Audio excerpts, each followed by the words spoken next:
Kemudian saat ini sudah terdata itu adalah sekitar 24.000. Jumlah serapan tenaga kerja itu sebetulnya meningkat. Maksimal umur sekian, maksimal umur sekian. Perekonomian Indonesia tumbuh melambat. Pada kuartal 1 2025 tumbuh di bawah 5%. Badan Pusat Statistik menghitung kuartal 1 tahun 2025 pertumbuhan ekonomi Indonesia hanya tumbuh 4,87%. Angka ini menurun jika dibandingkan pada kuartal 1 tahun 2024 lalu yang mencapai 5,11%. Tidak hanya itu, pada kuartal 4 tahun 2024 juga turun dari 5,2%. Lambatnya pertumbuhan ekonomi ini juga seiring dengan tingginya angka pemutusan hubungan kerja atau PHK. Menteri Tenaga Kerja Yasir Lim menyampaikan data pemutusan hubungan kerja karyawan hingga Mei 2025 mencapai 24.000 orang. Secara tahunan, angka PHK di Indonesia meningkat dibanding tahun lalu. Kemudian saat ini sudah terdata itu adalah sekitar 24.000. Jadi sudah sepertiga lebih dari sepertiga dari tahun 2024. Ya, jadi kalau ada yang bertanya PHK year to year gabungannya itu saat ini dibandingkan tahun lalu memang meningkat. Ya, ini potretnya. Dan 3 provinsi terbanyak PHK Jawa Tengah, Jakarta, Riau, dan 3 sektor terbanyak itu adalah industri pengolahan, perdagangan besar dan eceran, dan aktivitas jasa lainnya.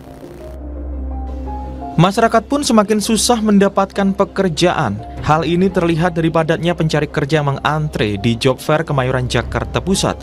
Mereka berburu pekerjaan di 40 perusahaan. Bukan tanpa alasan, Job Fair ini dilakukan untuk menekan angka pengangguran. Pasalnya, angka pengangguran Indonesia juga cukup tinggi. Badan Pusat Statistik mencatat pada Februari 2025, sebanyak 7,28 juta orang menganggur. Angka ini juga meningkat jika dibandingkan Februari tahun lalu, jumlah pengangguran mencapai 7,20 juta orang.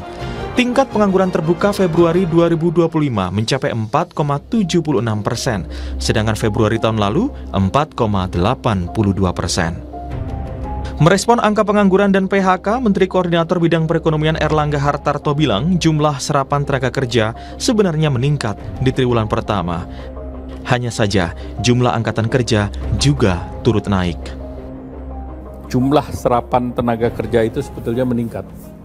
Jadi kalau kita lihat kuartal pertama yang lapangan kerja yang tercipta itu di triwulan pertama itu hampir 600.000 dan secara akumulasi juga terjadi peningkatan. Memang terjadi peningkatan angkatan kerja. Kemudian terkait angka PHK, memang ada perbedaan antara di Kementerian Tenaga Kerja dan tentu yang tercatat di BPJS, berarti ada faktor yang masuk di dalam sektor informal. Nah, tentu itu akan diperhatikan. Pemerintah pun berusaha memudahkan syarat mendapatkan pekerjaan. Salah satunya, Jawa Timur, Kofifa Indar Parawansa mengeluarkan surat edaran untuk pengusaha terkait larangan pembatasan usia bagi pelamar kerja. Kofifa berdalih aturan ini menghapus diskriminasi dunia kerja di Jawa Timur. Ini loh Rek, kalau misalnya ada PHK, dia sudah bekerja, katakan dia bekerja 20 tahun. Kemudian ada sesuatu terjadi di perusahaannya. Dia bekerja pada umur 20 tahun, berarti dia sudah umur 40 tahun. Kan biasanya rekrutmen ketenagakerjaan itu ada maksimal umur sekian, maksimal umur sekian. Jadi kita menyampaikan surat edaran bahwa pada saat-saat seperti ini untuk menentukan usia di dalam rekrutmen ketenagakerjaan kita minta untuk tidak dilakukan.